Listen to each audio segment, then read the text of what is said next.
My best friend stood up at my adoption fundraiser, placed her hand on her stomach, and announced she was pregnant with my husband's baby. Then my own mother started crying. Not because she was shocked, because she already knew. My best friend announced she was pregnant with my husband's baby at the fundraiser we were holding for our adoption. Not after, not in private, not in some emotional conversation where anyone even pretended to care about my feelings.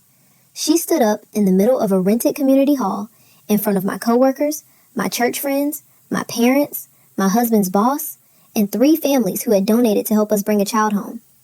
Then she put one hand on her stomach and said, "I can't sit here and watch Emma take money for an adoption when Mark and I are having a baby together." For a second, I thought I had misheard her. The room went so quiet I could hear the ice machine behind the kitchen door. Someone whispered, "Oh my God." My husband Mark was sitting beside me with his hand still on my knee. I looked down at it like it belonged to a stranger. Then I looked at him. "Say something." He didn't deny it. He didn't stand up. He didn't even look angry at her. He just pulled his hand away from my knee and said, "Emma, this is not the way I wanted you to find out." That was the moment I realized my life had been happening behind my back. My name is Emma, and before that night, I honestly thought the saddest part of my marriage was infertility. I was wrong. The saddest part was realizing everyone had watched me grieve, while some of them were quietly preparing to replace me. Mark and I had been married for 7 years. For the first 3, we were that couple everyone said was solid. We weren't flashy, we weren't rich, but we were steady. He worked as a project manager for a construction company. I worked as an elementary school reading specialist. We had a little blue house with a porch swing, a rescue dog named Milo, and a shared Google Calendar full of dentist appointments and grocery reminders. Then we started trying for a baby. At first it was exciting. Then it became math. Then appointments. Then blood work. Then tears in bathrooms. Then silence in the car after another doctor said, "I'm sorry." After 4 years of failed treatments and 1 miscarriage so early, some people acted like I had imagined it. I finally told Mark I couldn't keep putting my body through it. He cried with me that night. At least, I thought he did. He held me on the kitchen floor and said, "I don't need a biological child. I need a life with you." So we started the adoption process.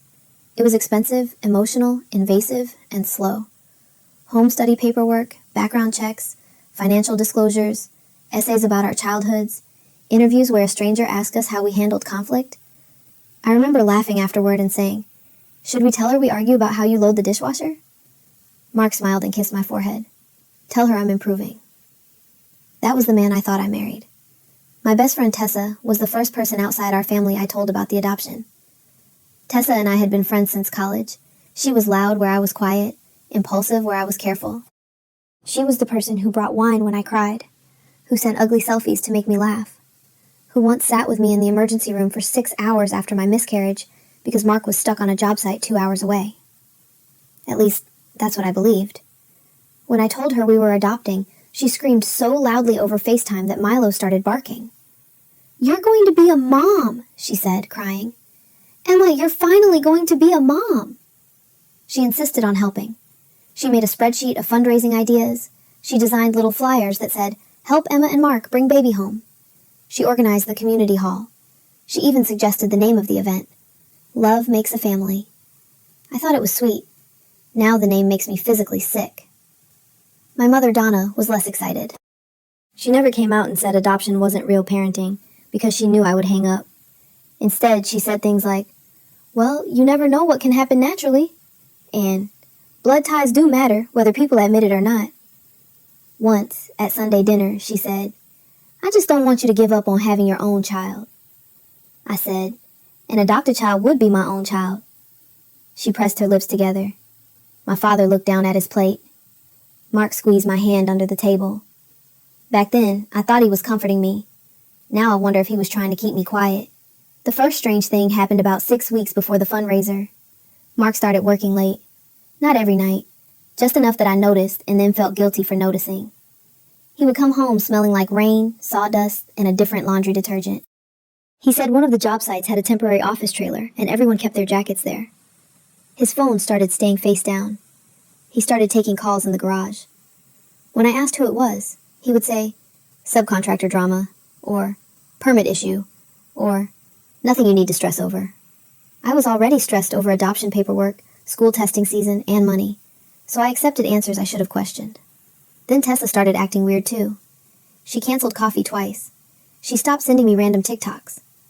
She came over one night to help make centerpieces for the fundraiser, and spent the whole time checking her phone.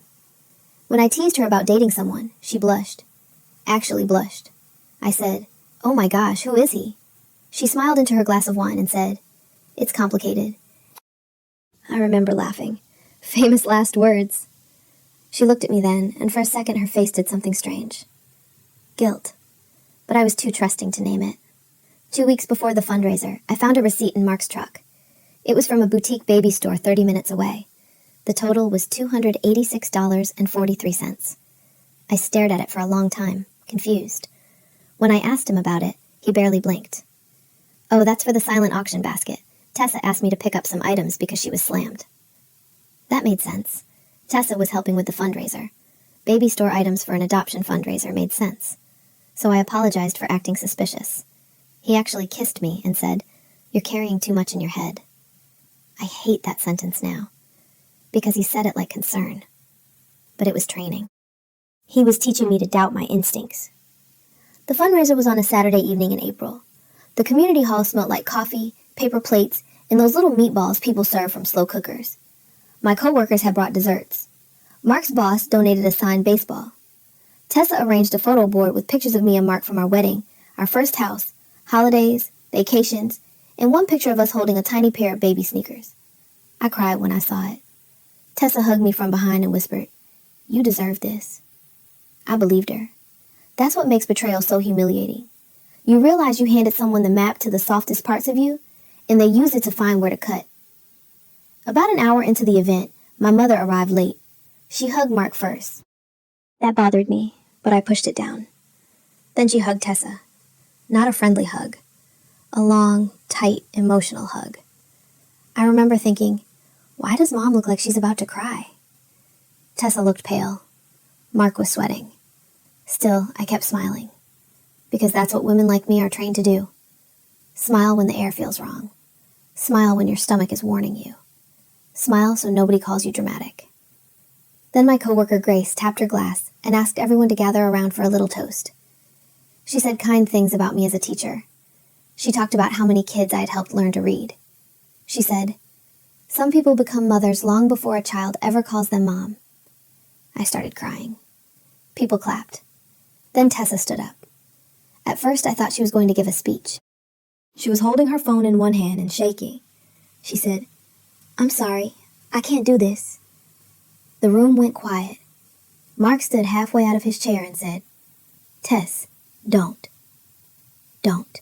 Not what are you doing. Not sit down. Don't." Like they had discussed this. Like this was a thing that existed before that moment. Tessa looked at me with tears in her eyes. "I'm pregnant." People gasped softly, but a few smiled at first, thinking it was happy news. Then she said, "And Mark is the father." The silence after that was not normal silence. It was violent. It pressed against my ears. I turned to Mark. "Tell me she's lying." His face crumpled, but not enough. Not enough for a man whose wife had just been publicly destroyed. He said, "Emma, I never meant for it to happen." My mother made a sound behind me. A sob. I looked at her. She wasn't shocked. She looked devastated, yes, but not surprised. I said, "You knew?" She covered her mouth. My father said, "Donna?" That was the first time I realized my father didn't know either. Tessa started crying harder. "I didn't want everyone donating money under false pretenses," she said. "It felt wrong." That snapped something in me. You are pregnant by my husband at my adoption fundraiser, and you are worried about ethics? Someone in the back whispered, "Damn." Mark said, "Emma, please don't make a scene."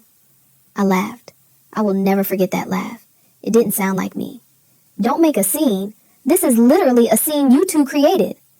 He reached for me, and I stepped back so fast my chair hit the floor. Tessa said, "I didn't plan it like this." I looked at her. "You organized the fundraiser." She had no answer. I picked up my purse and walked out while everyone stared. Outside, I made it to the side of the building before I threw up in the grass. Grace followed me and held my hair back without saying anything. After a minute, she whispered, "Do you want me to call someone?" I said, "My husband is inside with his pregnant girlfriend and my mother knew. I don't know who's left." That was the first time I said it out loud. My husband's pregnant girlfriend. My mother knew. The next morning, I woke up in Grace's guest room wearing one of her oversized t-shirts. My phone had 137 notifications. Texts from people asking if I was okay. Texts from people saying they were praying for me. Texts from people asking if they could get their donations back. That one nearly broke me. Because of course, the money, the adoption fund, the thing we had built around hope was now tied to humiliation. Mark had texted me 17 times. The first messages sounded panicked. "Please answer. I'm sorry. I need to explain." Then they shifted. "You need to understand how hard this has been for me too." Then came the one that made my hands go cold. "Don't touch the fundraiser account until we talk." I sat up. The adoption fundraiser account. It was supposed to be a separate savings account under both our names. We had opened it for transparency because people were donating. Every check, every online transfer, every cash deposit from the event was supposed to go there. I logged in. The balance should have been around $19,000 after the fundraiser. It was $3,412. My chest tightened so hard I couldn't breathe. There were transfers I didn't recognize. $2,500 to M. Collins. $1,800 to Bright Nest Furnishings. $4,200 cash withdrawal. $6,000 to an account ending in 7719. Mark's personal account. I called him. He answered immediately. "Emma, where is the adoption money?" Silence. Then he said, "It wasn't just adoption money." I gripped the phone. "What does that mean?" He sighed like I was being difficult. Some of it was from my side, my coworkers, my family, people who wanted to support me becoming a dad. "With Tessa?" He didn't answer. I said, "Did you use our adoption donations to buy things for her baby?" "Emma, don't say it like that." "How should I say it?" He snapped. "You weren't the only person grieving not having a child." There it was. The sentence he had probably rehearsed. The one designed to make me feel selfish for being betrayed. I hung up and drove to the bank. I printed everything, every statement, every transfer, every withdrawal. Then I called the adoption agency. The woman who answered had a warm voice. I hated that I was about to ruin my own life out loud. I told her there had been a serious marital issue and possible misuse of funds. She paused, then said gently, "Emma, are you safe?" That question made me cry harder than anything else, because for years everyone had asked whether I was pregnant. Nobody had asked whether I was safe. By Monday, the story had spread everywhere. At school, people looked at me with that awful soft pity. My principal pulled me aside and told me to take the week if I needed it. I said no, because being around children reading picture books was somehow less painful than being alone with my thoughts. But even there, Mark and Tessa found a way in. A parent emailed the school board asking whether it was appropriate for a teacher involved in a public adoption donation scandal to work with children. Grace, who worked with me, found the post in a local Facebook group. It didn't name me at first. Then someone commented, "Isn't this about that reading teacher whose husband got her friend pregnant?" By lunch, my humiliation had a comment section. That night, my mother came to my house. I had changed the garage code, but she still had a key from when she fed Milo during a conference trip.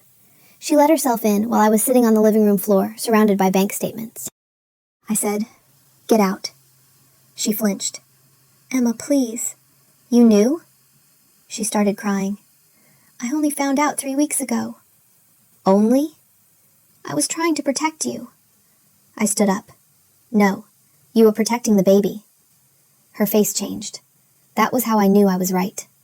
My mother had wanted a biological grandchild so badly that when my husband got my best friend pregnant, she saw tragedy as opportunity. She sat on my couch like she had a right to be there. "Tessa came to me crying. She said Mark was going to tell you after the fundraiser." I stared at her. "And you thought that was fine?" "No, of course not." "But you stayed quiet." She wiped her face. "I thought if I pushed too hard, he might run from both of you, and then the baby would grow up without family." I laughed so hard it scared both of us. "Both of us?" "Mom, I'm his wife. She is his affair partner." My mother whispered, "It's still my grandchild." That sentence cut something in me that had been hanging by a thread. I said, "Then go be a grandmother, but don't come back here pretending to be my mother." She cried harder and said I was being cruel. Maybe I was, but sometimes cruel is what people call you when you finally stop bleeding quietly. 3 days later, I found out Tessa had been posting on a private Instagram account. A coworker's sister followed her and sent me screenshots. There were pictures of baby clothes, a crib, a caption that said, "Sometimes love arrives in messy ways, but this little miracle is worth every storm." Worth every storm. My marriage was a storm to her. My infertility was weather. My adoption fundraiser was apparently just background scenery for her miracle. Then I saw the nursery photo. The rug in the picture was from Brightness Furnishings, the same vendor from the adoption account transfer. That was when sadness turned into something much colder. I hired a lawyer. Not for revenge. At least, that's what I told myself. I hired her because I needed the money returned, my name cleared, and the adoption agency to know I had not stolen from donors. Her name was Alicia Romero, and she had the energy of a woman who did not waste words. She reviewed the bank statements, the fundraiser flyers, the donation records, and screenshots of Tessa's posts. Then she said, "This is not just a divorce issue. This could become fraud." My stomach dropped. I don't want people arrested. Alicia looked at me over her glasses. "Emma, people donated to an adoption fund. If those funds were redirected to furnish a nursery for your husband's affair partner, you do not control how ugly this gets." I thought I knew the worst by then. I didn't. The next twist came from my father. He asked to meet me at a diner off the highway. When I got there, he looked 10 years older. He slid an envelope across the table. "I'm sorry," he said. Inside were printed emails between my mother and Mark. My hands started shaking before I even read them. "Donna, do not tell Emma until after the fundraiser. She is too emotional right now." Mark, "Tessa is threatening to say something." Donna, "Then keep her calm. Once the money is collected, we can figure out what portion belongs to the adoption and what portion belongs to the baby." The baby. Not my future child. Tessa's baby. I looked at my father. "How did you get these?" He swallowed. "Your mother left her email open on the tablet. I wasn't snooping. I saw your name." He looked ashamed. "I should have paid more attention. I knew she was obsessed with becoming a grandmother, but I never thought." He couldn't finish. I wanted to be angry at him too. Part of me was. But he had brought me the truth. That mattered. Then he said, "There's one more thing." Of course there was. He took out his phone and showed me a bank transfer. $5,000 from my parents' savings account to Mark. Memo. Baby expenses. Date. 2 days before the fundraiser. I felt the room tilt. Mom gave him money? Dad nodded. "She told me it was for your adoption attorney." I covered my mouth. It wasn't just betrayal anymore. It was a whole little committee. Mark, Tessa, my mother, all making decisions around my life like I was the obstacle, not the person. The confrontation happened at my parents' house. I didn't plan it that way. Alicia advised me not to meet anyone without documentation and not to argue.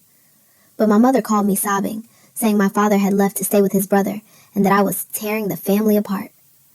That phrase did it. I drove over with a folder in the passenger seat. When I arrived, Mark's truck was in the driveway. Tessa's car was parked behind it. For a second, I just sat there gripping the steering wheel. They were all inside my childhood home. My husband, my pregnant best friend, my mother, having some kind of meeting about the wreckage of my life without me. I walked in without knocking. They were in the kitchen. Tessa was sitting at the table with tea. Mark was leaning against the counter. My mother was crying into a dish towel. When they saw me, they all froze. I said, "Good, everyone's here." Mark straightened. "Emma, you need to calm down." I held up the folder. "No, you need to shut up." Tessa whispered, "I don't want to fight." I looked at her stomach, then at her face. "You announced your pregnancy at my adoption fundraiser.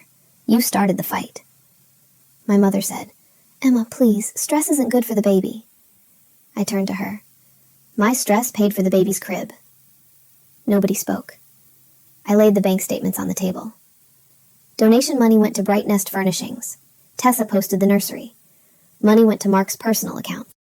Mom, you emailed him telling him not to tell me until after the fundraiser. Dad knows, my lawyer knows, the adoption agency knows. Mark's face changed. That was the first time he looked truly afraid. Not guilty, afraid of consequences. He said, "You sent this to a lawyer?" I said yes. Tessa started crying. "Emma, I'm sorry. I know I hurt you, but I didn't know about the money."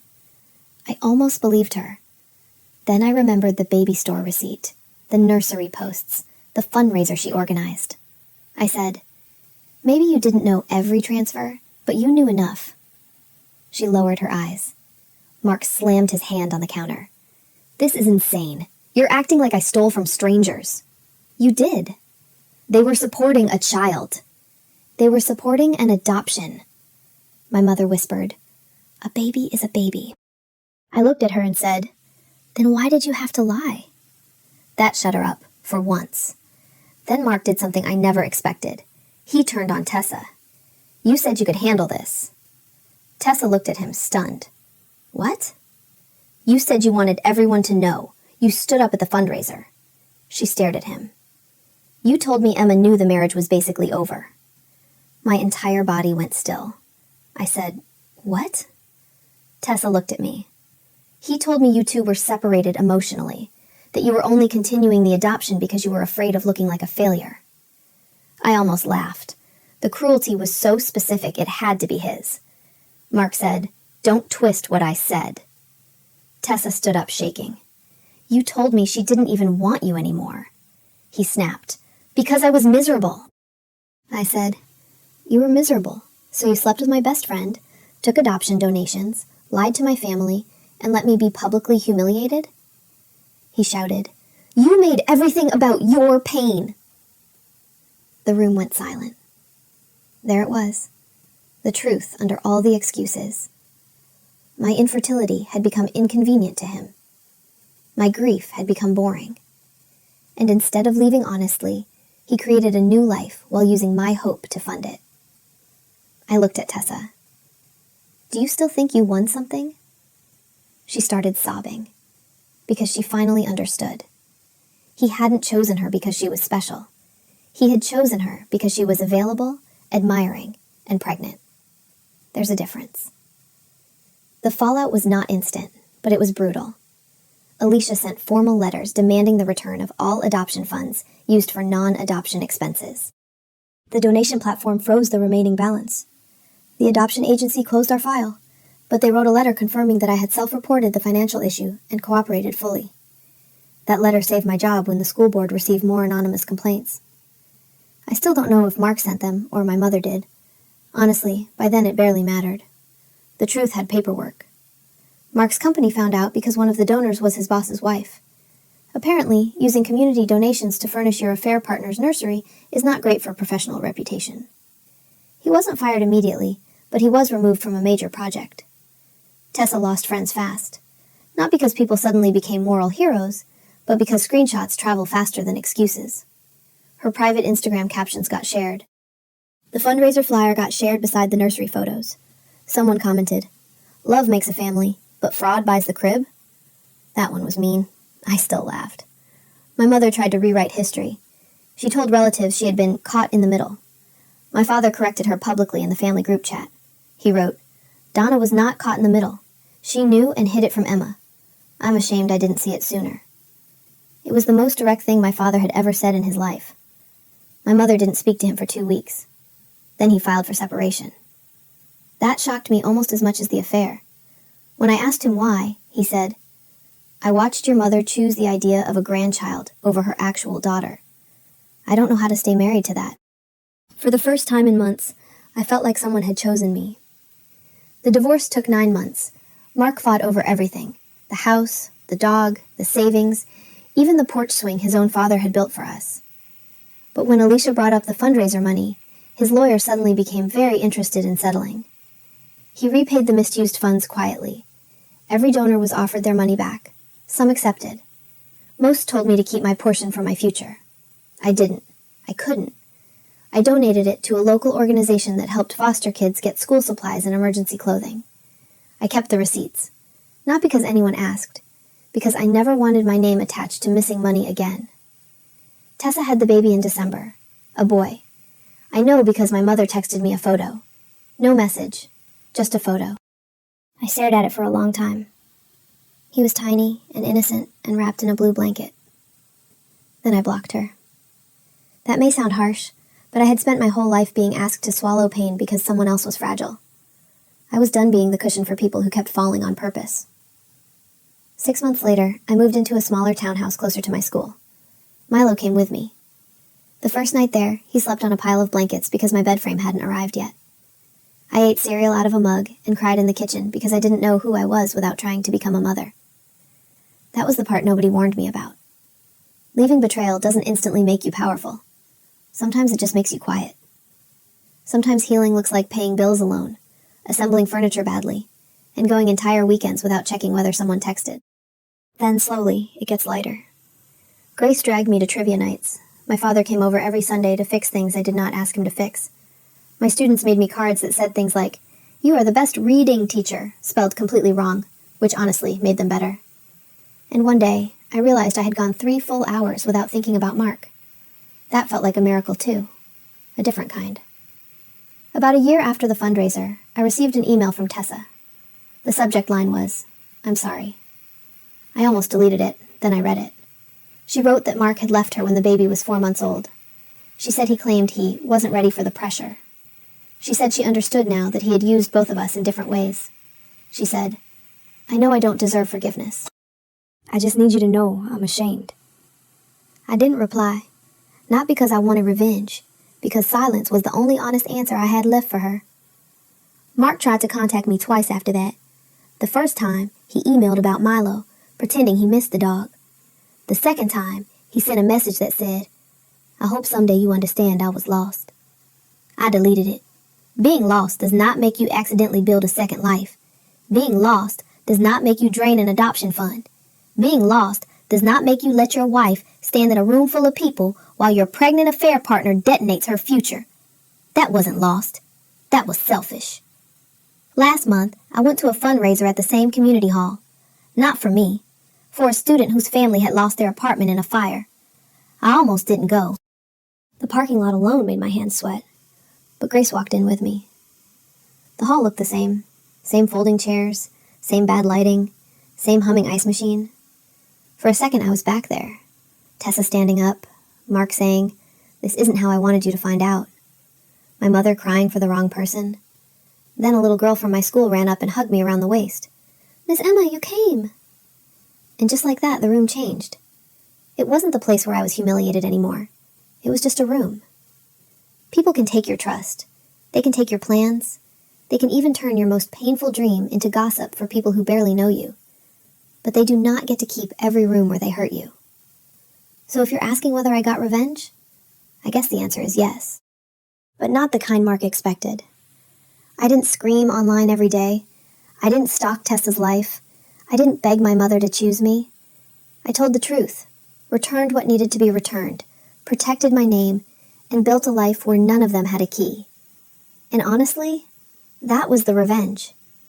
They used my dream of becoming a mother to hide their betrayal. But in the end, I became the one person they never thought I could be, a woman who chose herself.